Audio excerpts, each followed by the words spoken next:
Halo semuanya, pernah dengar tentang statistik inferensial? Jadi gini teman-teman, kegiatan penelitian atau pengolahan data itu umumnya tidak dilakukan pada populasi. Mereka lebih banyak dilakukan pada lingkup sampel, karena kan anggota populasi itu jumlahnya banyak ya, sampai tak terhingga.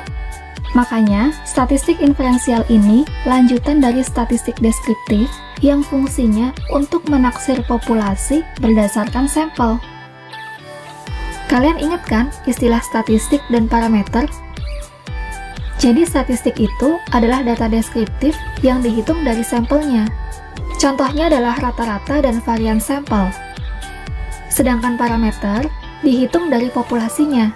Contohnya adalah rata-rata dan varians dari populasi.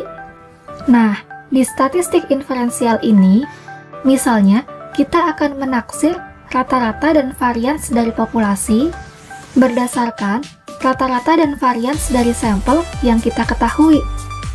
Hasilnya memang tidak pasti 100% tepat menggambarkan populasinya, karena memang di pengujian statistik inferensial ini ada estimasi untuk menoleransi peluang kesalahannya. Selanjutnya gini, misalnya populasi dan sampel kita adalah penduduk desa. Mereka ini kan memiliki karakteristik atau sifat yang beragam ya. Contohnya adalah tingkat kemiskinan, budaya, dan sebagainya. Itu semua dikenal dengan variabel atau gejala yang akan dianalisis. Salah satu statistik inferensial yang biasa digunakan adalah korelasi. Sebenarnya ada beberapa macam analisis korelasi, tapi di video ini hanya akan dibahas korelasi Pearson dan korelasi Spearman-Rank. Seperti apa sih konsep dasar korelasi dan bagaimana sih aplikasinya? Kalau gitu langsung aja simak videonya sampai selesai ya.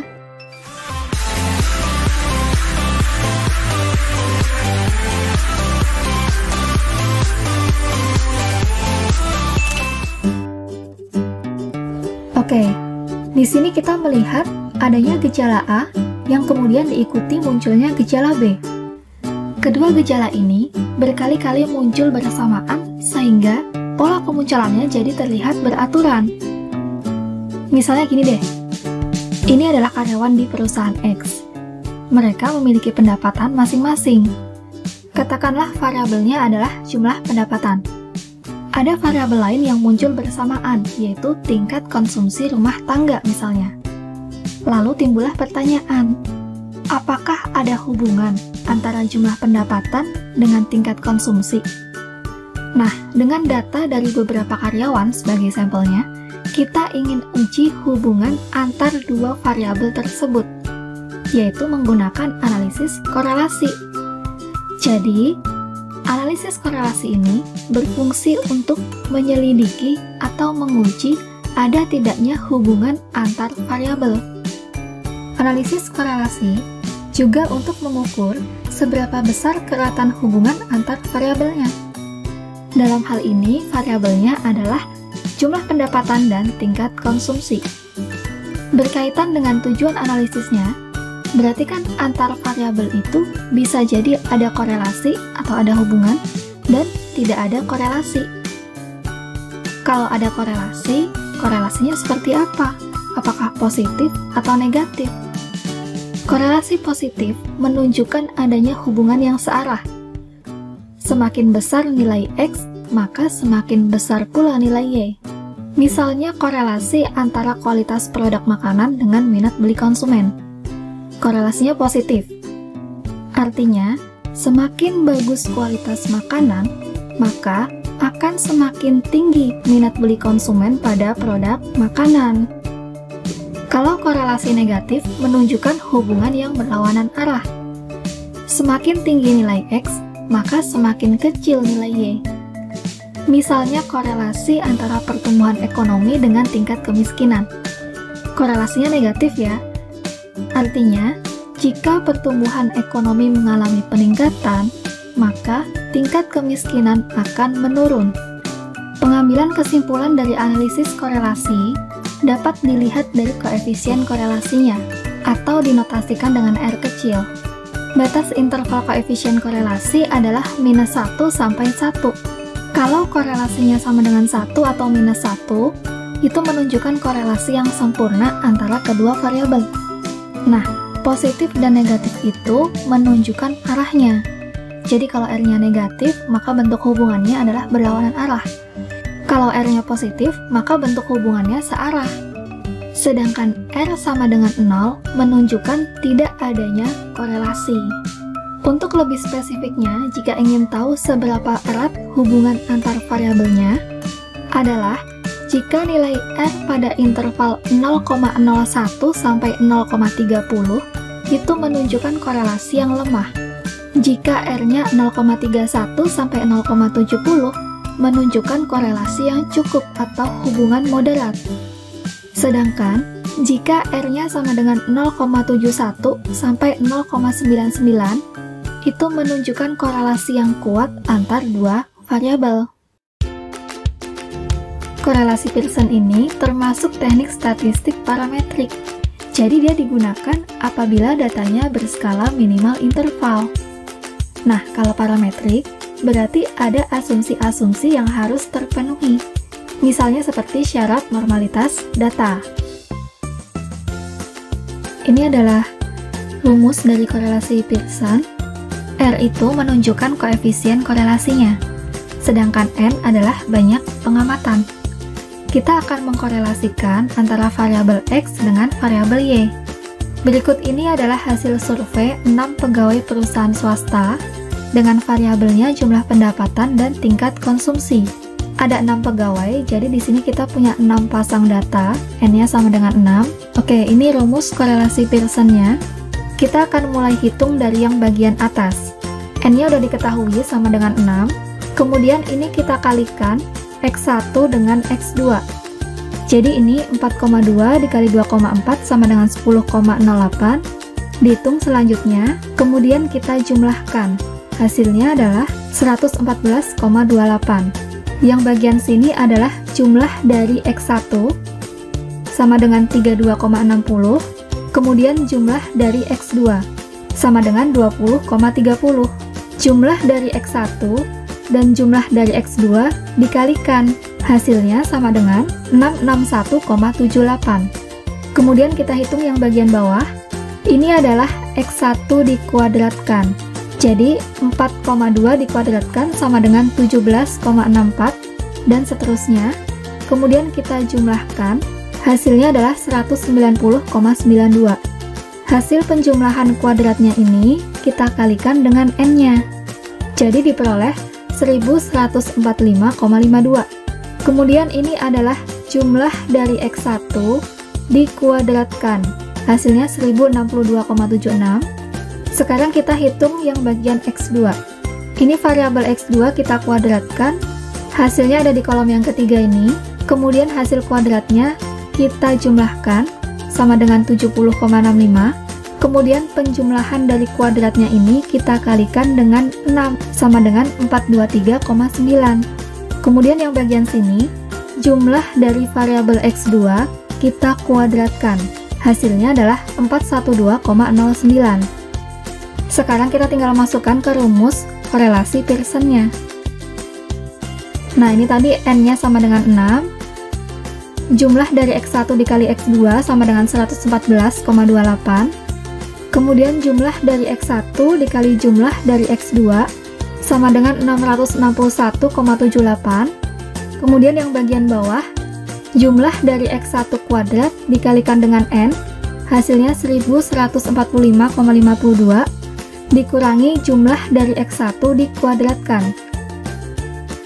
Kemudian untuk variabel yang X2, jumlah dari X2 kuadrat dikali N, 423,9, dikurangi jumlah dari X2 dikuadratkan.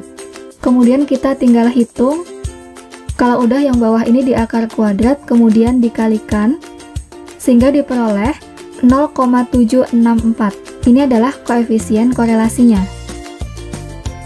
Kita kan dapat koefisien korelasinya 0,764. Berarti nilai R-nya ini lebih dari 0,71. Artinya, korelasi antara X1 dan X2 itu kuat. Nah, nilai R-nya ini kan positif. Kalau positif, berarti arah hubungannya itu searah.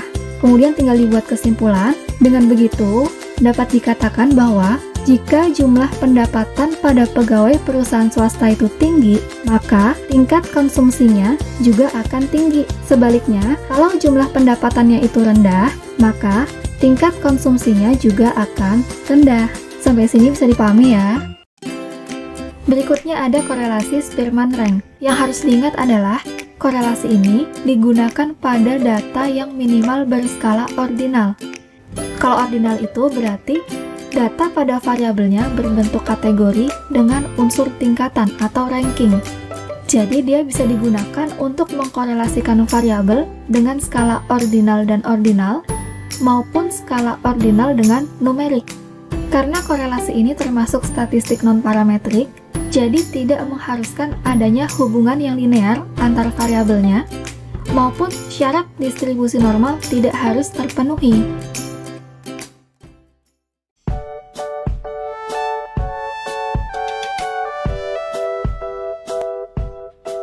Ini adalah hasil kuesioner pada kualitas produk, dan yang ini adalah hasil kuesioner pada keputusan pembelian.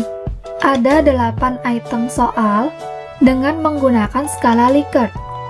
Skala Likert ini ada pilihan opsinya, yaitu dari sangat buruk sampai sangat bagus untuk kualitas produk.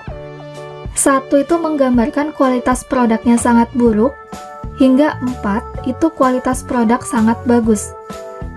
Yang keputusan pembelian juga skala ordinal. Hasil jawabannya ini kemudian kan dijumlahkan sampai dapat skor X1 dan skor X2. Jadi kita akan menganalisis korelasi kualitas produk dan keputusan pembelian menggunakan data skor X1 dan data skor X2. Oke, ini data yang tadi. Kita akan menghitung korelasi peringkat dengan Spearman-Rank.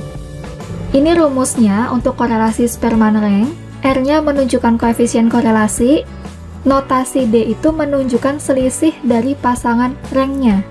Berarti sekarang kita buat dulu rankingnya. Syaratnya, pemberian ranking dimulai dari data terkecil di kelompoknya. Syarat kedua adalah datanya kembar atau tidak. Kita mulai dari yang X1. Data yang terkecil adalah 7, makanya kita jadikan dia sebagai ranking pertama.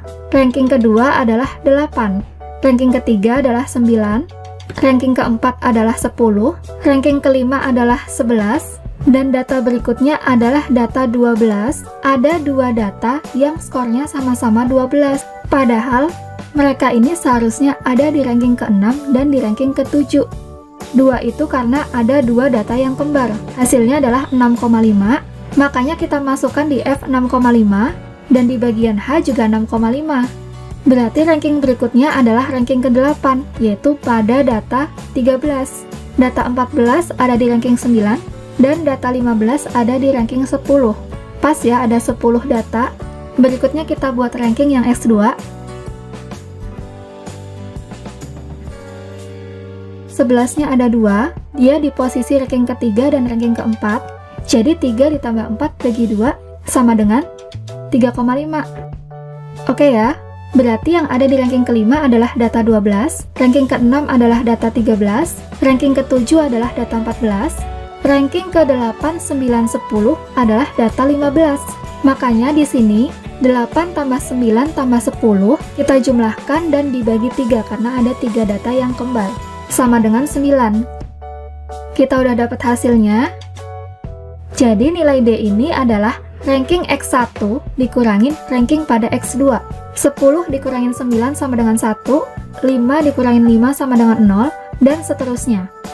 Yang diminta di sini adalah D dikuadratkan. Jadi ini 1 kuadrat sama dengan 1, 0 kuadrat sama dengan 0, dan seterusnya. Kemudian kita jumlahkan, hasilnya sama dengan 14. Selanjutnya kita tinggal masukkan ke rumus korelasinya.